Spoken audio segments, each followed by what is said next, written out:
The time has come. OMG, Kevin Nash, WTF, thought he was dead, LOL. That's the best of the best of the best of the best of the best that this world has to offer. I'm the beast. Austin the best 316 says I just whipped in the your world. ass. Paul, say something stupid. Now you listen when I say English. Hey, this is Mike AD. And this is Joey D. And this is the Knights of the Squared Circle Wrestling Podcast. Damn, we have a really busy episode this week, Joey. It's going to be hectic. Oh, jeez. It's been a really crazy 7 days in pro wrestling. Would you consider this as good week or bad week for wrestling? Like, from coming into SummerSlam and then the two shows after. Have you seen this being good progression, or you think it's just gone completely off the walls? Well, you know what? It's been, I mean, in terms of the actual the cards that happened this week, I can't really complain too much, but you're going to hear about that later. Talk about that.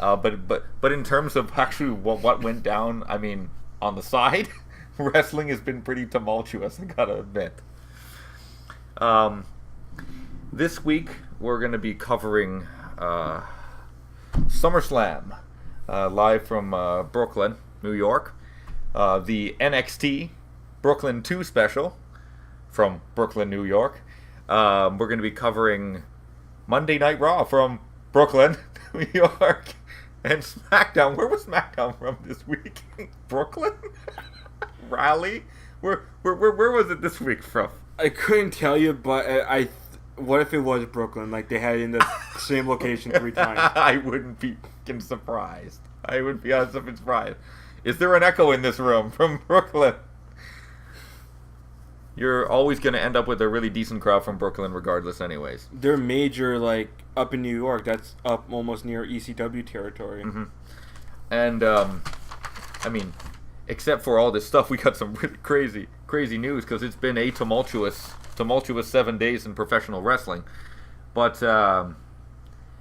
hey, you know what? There's other wrestling promotions out there. Ring of Honor had their pay-per-view on Friday. Death Before Dishonor, as I remember. They got a title switch.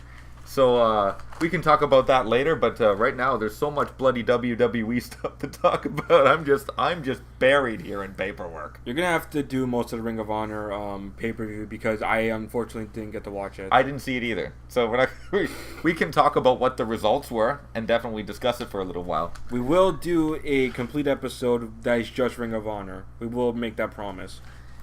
So, okay, we'll start with SummerSlam, live from the illustrious borough of Brooklyn, New York, okay? We'll probably say Brooklyn a lot. You're going to say Brooklyn a lot because, I mean, it's like Brooklyn. It's like beating in your mind, Brooklyn. So, we're going to just get right into it because there's a lot of shit to cover here. Let's start off with the first match of the night. The first match of the night from Brooklyn, New York, SummerSlam 2016. Which we would like to also say is the 29th anniversary of SummerSlam. Oh, it is? So next year's the 30. So what, we're going to have a fucking 5-hour SummerSlam? Oh, Jesus. Speaking of that, do you honestly think that these things are too long? WrestleMania was 5 fucking hours. That was way too long. And now they're making SummerSlam 4 hours? 4 hours. They're trying to make it look special, but in the process they're making it, like, totally unbearable. Anyhow, you know what? SummerSlam was so long and there's been so much wrestling this week that we're not even going to cover the pre-show.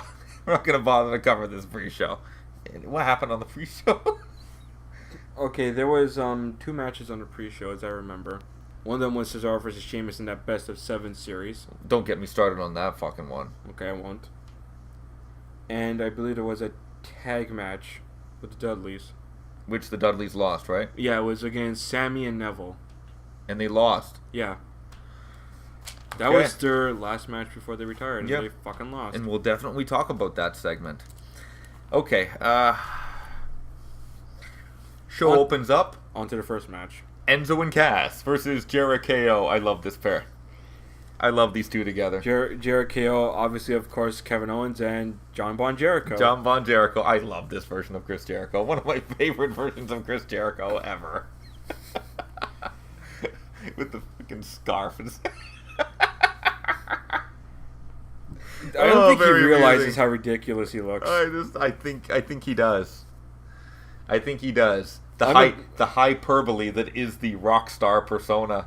Just arrogance personified. It's beautiful. Don't get me wrong. I love Chris Jericho, but I don't understand what it is. Unless he's talking about the It movie that's supposed to come out next year. It. I don't know. You're gonna get it.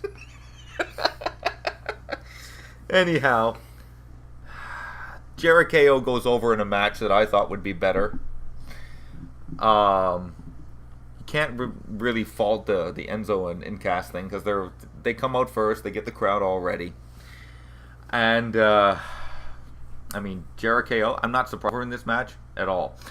I thought the match would be better considering Jericho's in this match, but you can't get everything. Let's name some spots here. Do you remember any of the spots from this match? No. So that's what I remember too. I remember them. The finish was a real cool spot that they almost destroyed. Well, they did botch it. He legitimately knocked Enzo with the freaking codebreaker knee. Pretty much what they were trying to do was a pop-up powerbomb into the codebreaker. Yeah, into a codebreaker. It would have looked nice if Enzo jumped properly. He ended up legitimately smacking his chin on Jericho's knee before actually getting hit with the codebreaker. Yeah. What would you call that move? Pop-up codebreaker? No, I'm not even gonna try. Usually, I'm really good with this kind of stuff. I'm pretty sure that's what it was, though. Yeah, pop-up codebreaker. Okay. Anyhow, Jericho go over in a match that is probably not going to be repeated.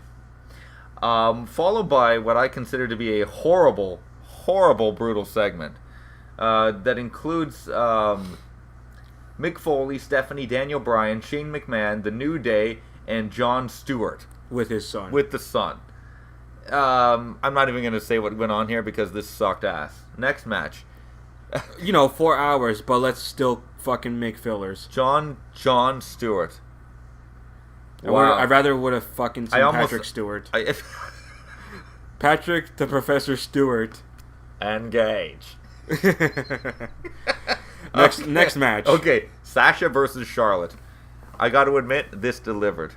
It was pretty good. I mean, there were some really great spots in this match. There were too many fuck-ups, though. Without a doubt. But this kind of thing happens when the women are trying to be more risky, and this is what happens. I think it all went downhill when Sasha took that bump from the top rope. She just looked out of it for the rest of the match. In the first 5 minutes, actually, in that match.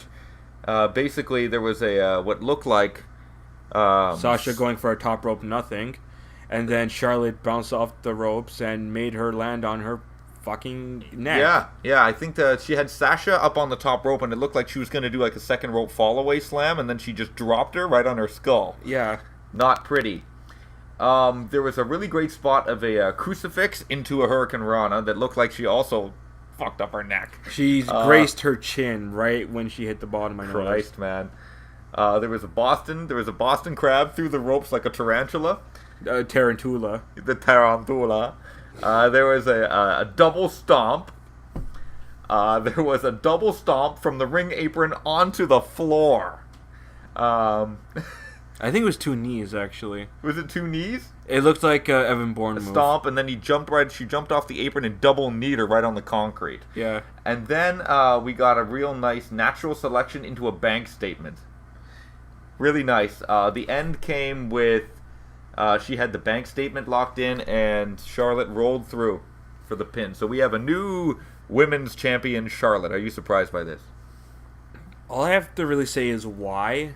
Because you're pretty much like, you gave us her winning the title on TV for free, and now she's the champion again, so we wasted our fucking time. I think that they did this because they wanted something big for the first episode of Raw, and I get the impression that she was going to win at SummerSlam anyway, so they I've heard some other things about this, about the fact that Sasha has a bad disc, so they decided maybe just to get her off TV for about 30 days, so she had to drop this title. So This is what happens when you're not trained. trained. Anyways, the next segment Okay, the Bullet Club reunion segment, very cool segment. featured AJ, Carl Anderson, and Luke Gallows, and Finn making a little cameo. Walks in and says, "Sweet, sweet, sweet. No, thank you. Goodbye." Making you think maybe something might happen later, which did not occur. We'll get into that later. Apollo Creed versus The Miz. If you're wondering how this came about, if you actually do watch that shit Smack Talk show, Daniel accidentally called Apollo Apollo Creed. They've been running with this ever since. And they've been keeping up with it. I'm like, first off, the first thing that comes to my mind is that's racist. That you're confusing the wrong black guy. Dude, both their names are Apollo. And Well, why fuck couldn't they just call him Uha then? I don't know why they couldn't call him Uha. I think it also works the factor that Miz has got a gimmick where he's like a movie star. And then it's that guy's from a movie. And like Apollo Creed, I think it's funny. I get a kick out of it. You don't, but I get a kick out of it. Like, I think it's funny they fucked up a few times, but it's like the first thing that went through my mind was obviously racism. But then again, this is WWE. We're going to get that in once in a while. We're going to get a little bit of stereotypical things going on here with Vince McMahon. Right. We're going to call him Apollo Creed because he's black. And he represents America. He represents every single black guy. One black guy. Anyhow. So what was in this match? Well, not very much, okay? You know what? I like Apollo Crews. I really do like Apollo Crews. Very strong, very mobile, okay? Reminds me of ACH. I've said this a lot of times before. ACH is he amazing. was called, they call him the Flying Tank, which is great.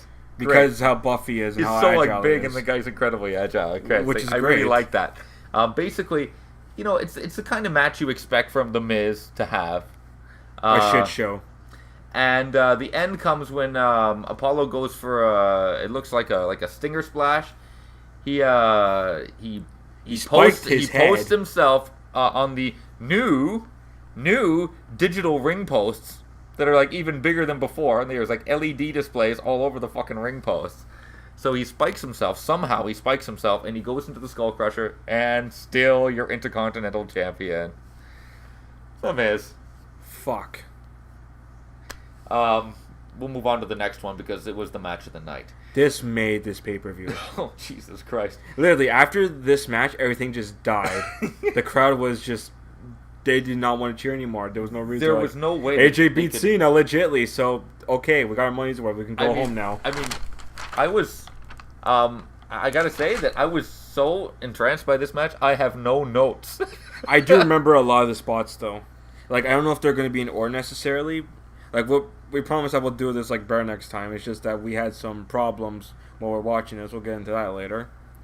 But this match was the match. This is something that is worth PVRing. Yeah, I mean, if you can find some way to see this match, it's, yeah, one of the better matches I've seen this year.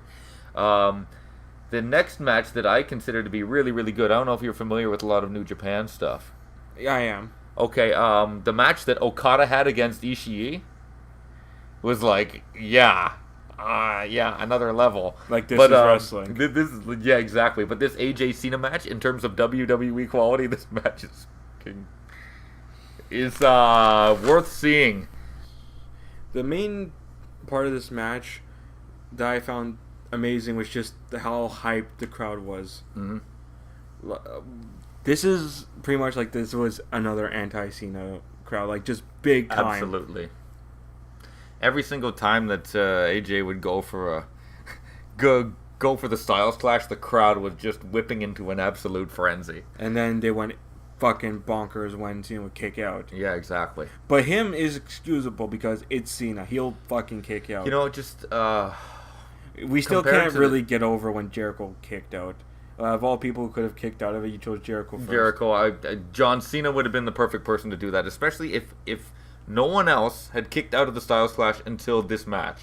It would have made sense. Because, a finisher is a fucking finisher. It should end the match. Correct. You shouldn't have to kick out of it 3 times. You shouldn't. Every match should not include a pile driver kick out, because that does not make sense. But yeah, like I said, see this fucking match. So many spots I would like to call. I'll get a few out. There was a lot of AAs, let's say. Like, Cena did a shitload. He even did an altitude adjustment, which is like what we would like to call the Super AA, which is it performed off the top rope. Right, exactly. Cena performed it, AJ kicks out, and the crowd is going ape shit, and Cena's like, what the fuck is going on? Which was great. Like, I thought that expression where he's like, okay, what the hell do I have to do now? I've done everything. Yeah. Really, really great selling by both guys. A lot of reversals from their submissions, like Styles Clash turned into a STF, a calf killer turned into an STF. AJ got out of that. AJ attempted to do his, like, what they call Superman, is what he calls the move. It's the springboard 450. I'm disappointed he doesn't do the spiral tap, which is the finisher I showed you, where it's like a corkscrew swanton bomb, which actually looks good because, like, not only is he, like, it looks good because he's twisting in the air, but it actually looks like it will legitimately get your opponent because of how much force you're putting down the move. Right. He doesn't do it. The last time he did was in 2013, which sucks.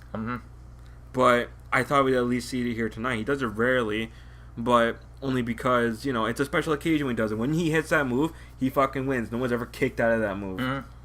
But, we can't have moves that you do once and then nobody kicks out of. Yeah, exactly. This is WWE. We gotta be realistic here. Exactly. So, AJ hit a second Styles Clash and got the pinfall. Clean win. Yeah, wow. Awesome. After the match, John Cena leaves his armband. The one that says ring. never give up. Yeah. Well, he did. Maybe not tapped out, but he lost. Big time, legit lost. If you actually look at the number of times that Cena's legitimately lost clean to an opponent, it's not very many compared to the number of times John Cena has won clean. The amount of times he's lost bullshit, he's amazing. Well, I know. Well, the number of times John Cena lost in a bullshit fashion is a lot of times. But, like, the number of times that John Cena lost legit clean to somebody, not very many times. Anyways, we'll end that part with just, watch this fucking match. Yeah, I definitely would watch it. Our next segment. Oh, God.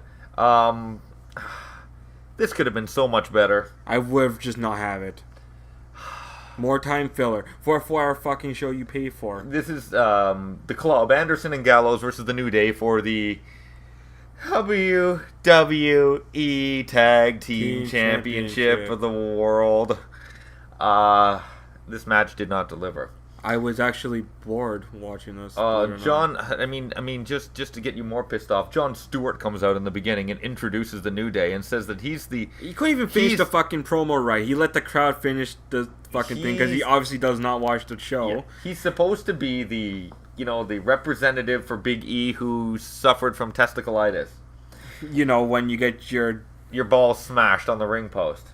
Ring postitis.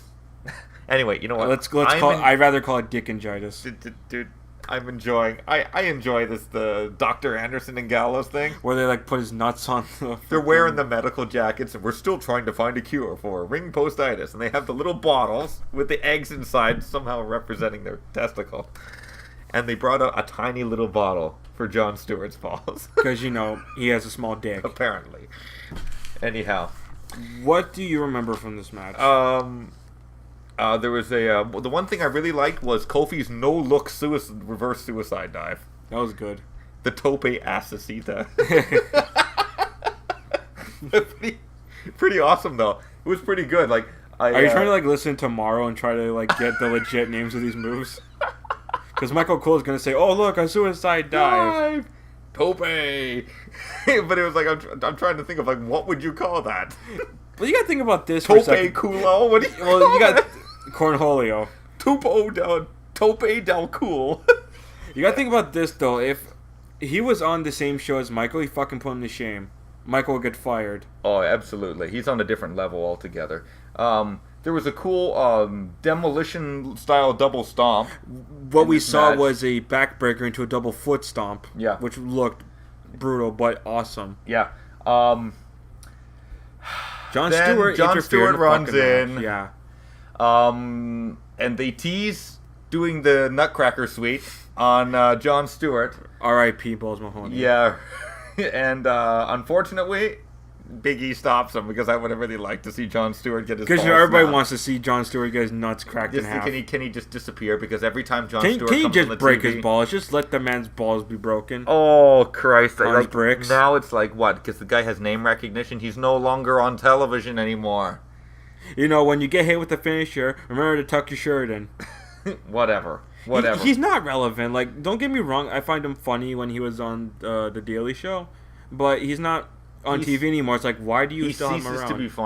Ceases to be funny. Big E runs down, causes the DQ. Whatever. Which is I'm not bullshit. I'm not impressed. Which is bullshit. It's like, Not why? freaking It would impressed. be more better if they won clean because it shows how much better of a team they would be. But no, he knocks the shit out of both of them. Yeah.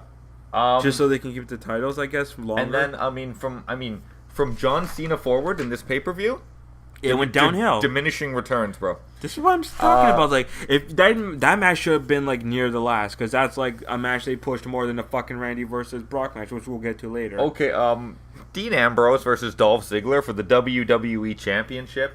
I like the build-up to this match. The match, I don't know. The match I didn't get it. I find I don't any even. amazing I spots. don't have. I have one note. Not very spectacular. And It was like a firework. It went off, and then nothing but boredom after. Poof, just done. I think the build up to this match totally burned out the feud. But yeah, I mean, how many matches were on this card? How many? Well, how many have we done so far? I didn't even write down how long this match actually was, but These matches were pretty short. Some of these, like the Cena match, was probably like half an hour to almost 40 minutes. But every other match was like fucking bore fest. Yeah, I'm kind of thinking that we're having a computer problem. We're not. We're using Audacity, but it just looks like we're having problems. It looks like we're having a computer problem, but it's just loading all the bullshit we have to talk about. Exactly. This just keeps going and going and going. But this build up to this Ziggler-Ambrose feud, I like the fact that they're trying to like push Ziggler into a prominent position. But you know what? 2 weeks from now, Dolph Ziggler could be on the bottom. This is just the way that they push Dolph Ziggler. Hopefully this leads to a heel turn by Dolph Ziggler, and we can get a total new rebranding, refresh look at Dolph Ziggler that we can take seriously. Like when he had brown hair for like 1 week. That's not what I'm talking about, but they don't do shit with Ziggler. He's not gonna heel turn. They'll just keep him where he is because they have nothing to do. Okay, well. All right, next match is the piss break match. Oh God, here we go. Well, what used to be known as the piss break, the women's division.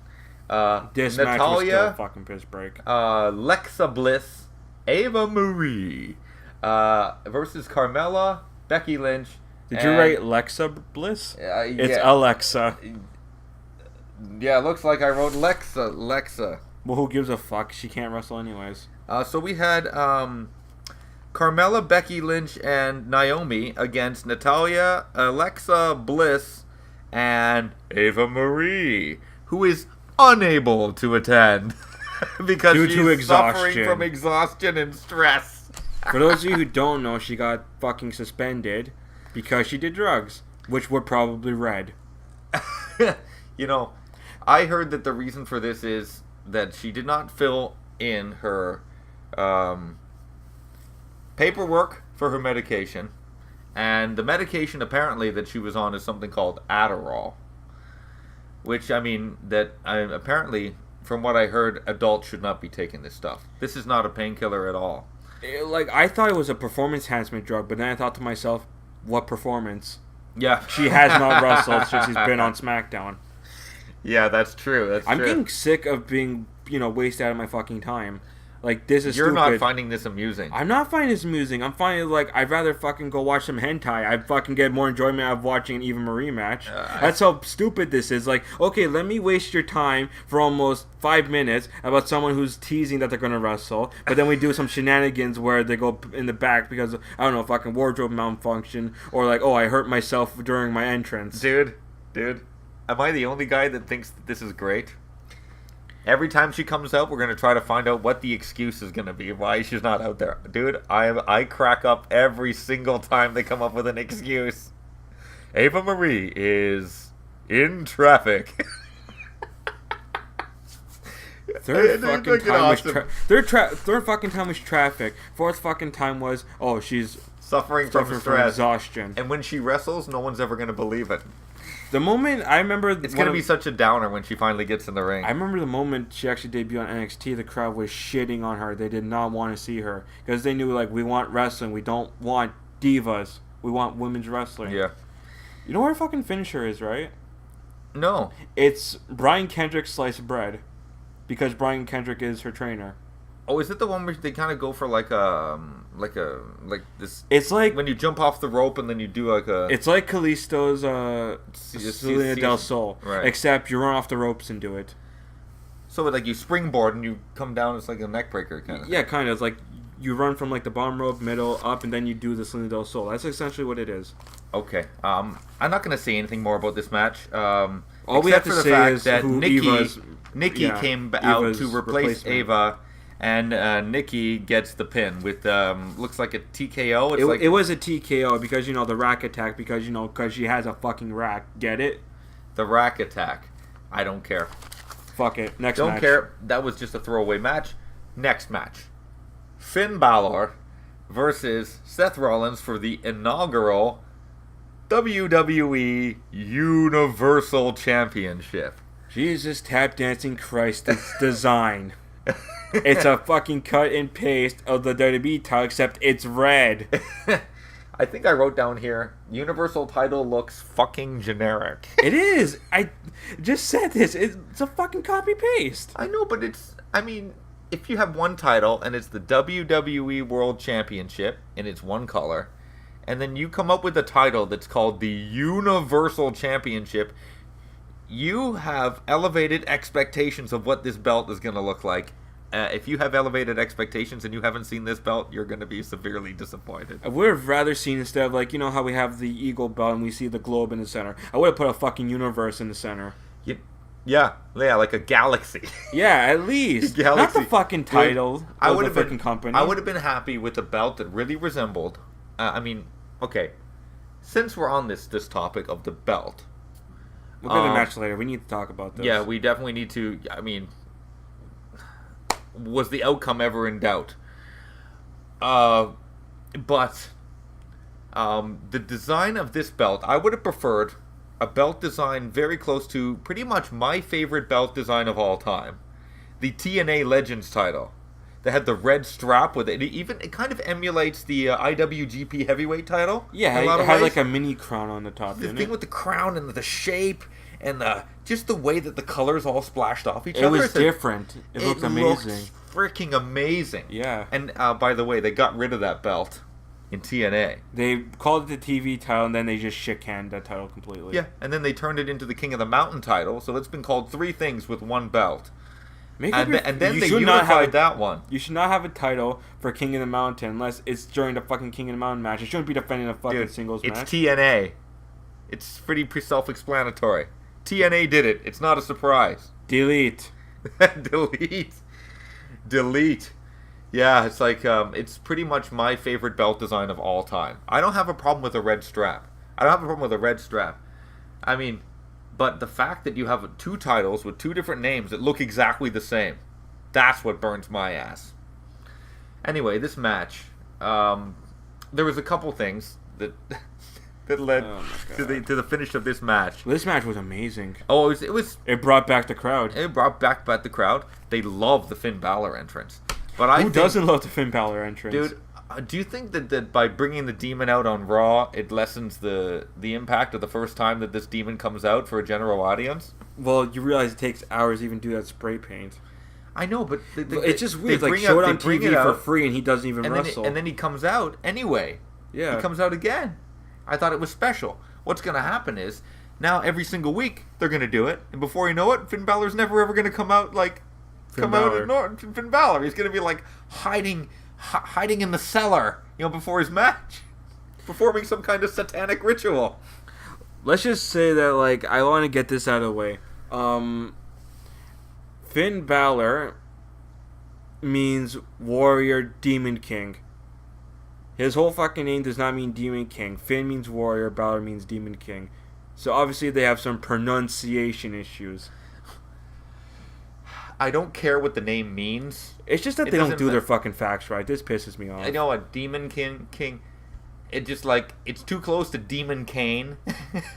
We're fucking gonna get into that discussion different. I'm not even gonna. That's get not to even. You know what? Fuck it. That's not even worth discussion. You know what? The discussion I think you have corporate Kane and then just Kane. There's no Demon Kane. It's and Kane. Then they have Demon King, dude.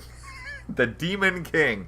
Everyone doesn't need to have a nickname. Some people need a nickname. Other people don't need nicknames. They even announced him as the Demon King, Finn Balor. Demon King, Finn Balor. We don't need that. They fucking announced his name twice, if you think about it. Just like the Warrior Senshi. Senshi means warrior in Japanese. The warrior.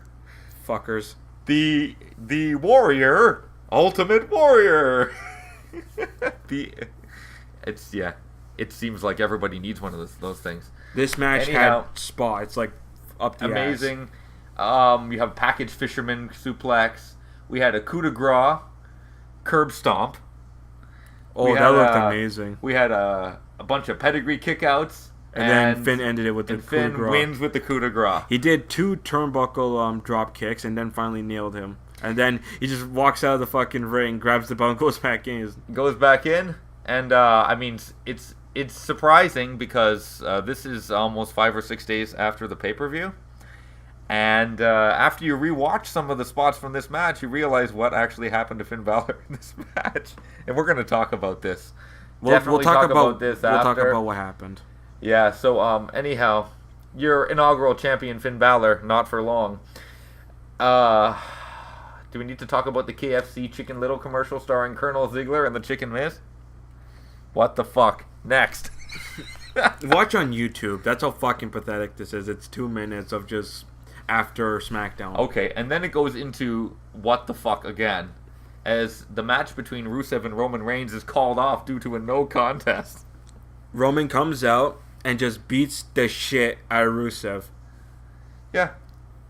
So he fucking failed to defend his wife's honor on Monday, and he failed to even try to defend his title on Sunday. Yeah. Yeah.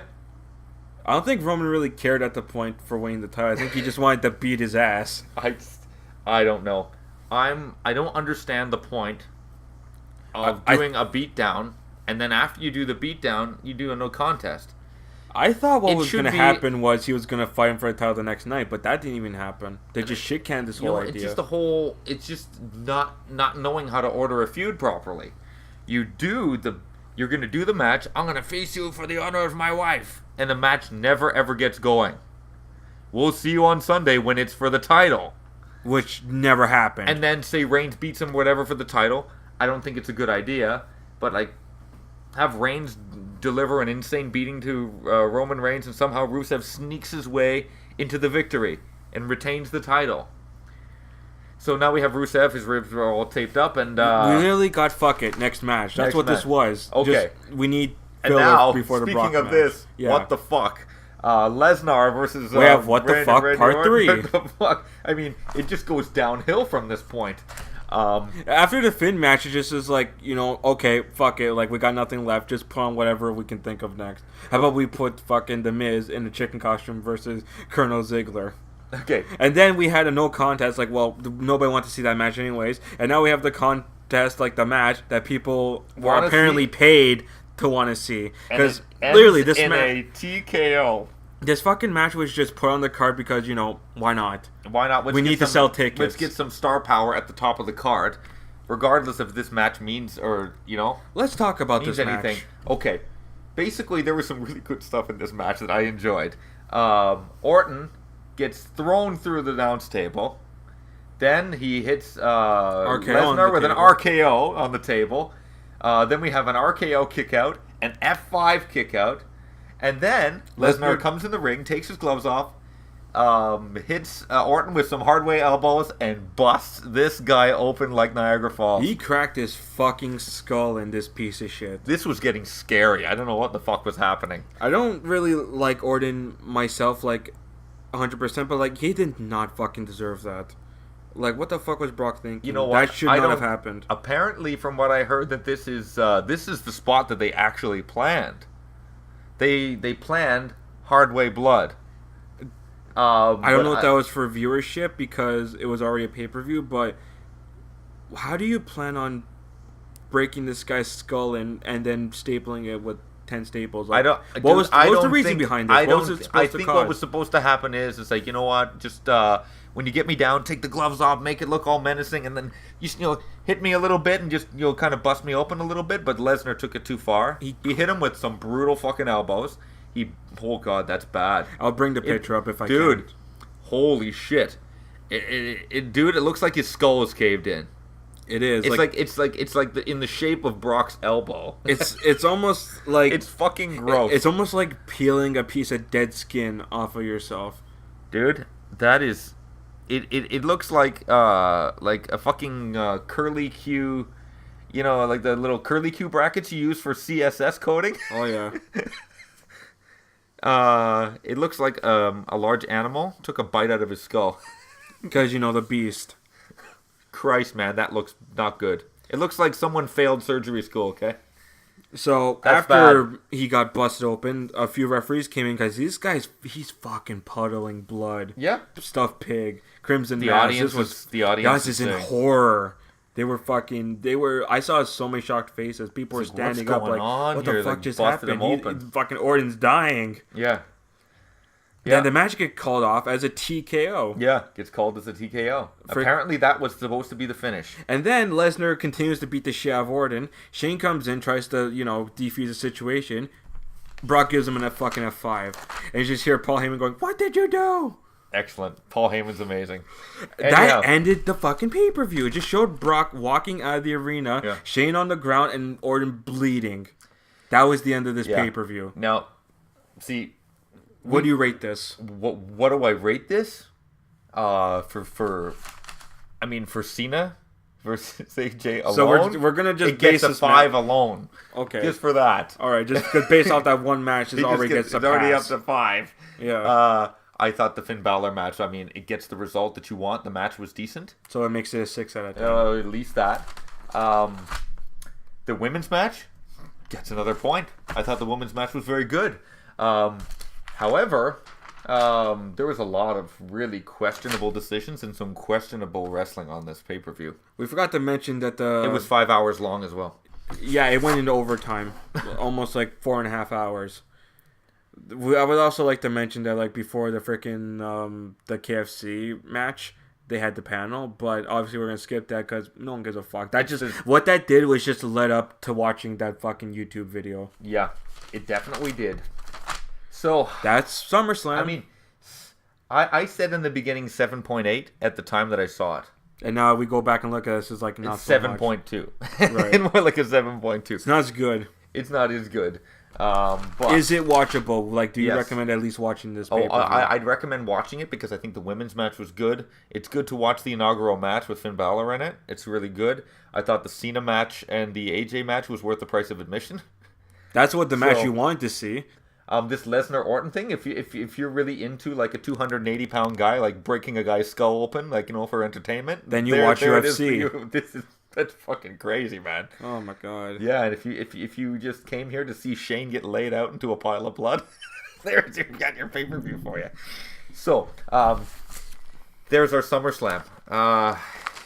Not bad, not super amazing. It could have been better. Oh, yes, definitely. I'm just glad there was no live performance this year. Because, you know, that's what we need. What was that guy in the bathrobe? Remember that guy? That was, Who's that CeeLo guy? Green. CeeLo Green. Where did that guy go? Where did CeeLo Green go? Did that guy go into, like, cocaine-relegated obscurity? I don't know, but, like, that was still the time where, like, the divas were considered strippers. Yeah. Because they came out dancing, like, scampy outfits. So you know what? The SmackDown women's division still is full of strippers. The Raw division. I remember, like, okay, better. like, we'll watch Raw for, like, the actual wrestling. I'd rather watch SmackDown for entertaining women's, you know, like, I miss the old days. Like, okay, seeing that, like, stupid shit happen once in a while, that's fine. But, like, seeing it all the time, like, I don't know, like they did not do all that stupid shit they did back then. They're like, oh, it was a dark time. Like, no, that's when I was still watching women's wrestling. It was when they stopped doing that I stopped watching it because now it's like, okay, now I have to watch the women who can't wrestle. Yeah. Okay. That was a dark moment. Yeah. Yeah. So we're done with the pay-per-view. So we're gonna take a break. Yeah, we're gonna come back with the Raw segment. Exactly.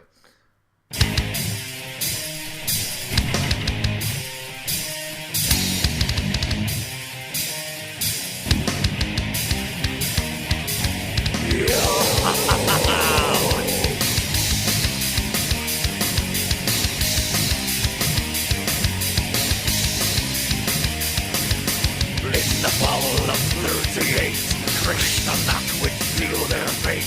Nothing left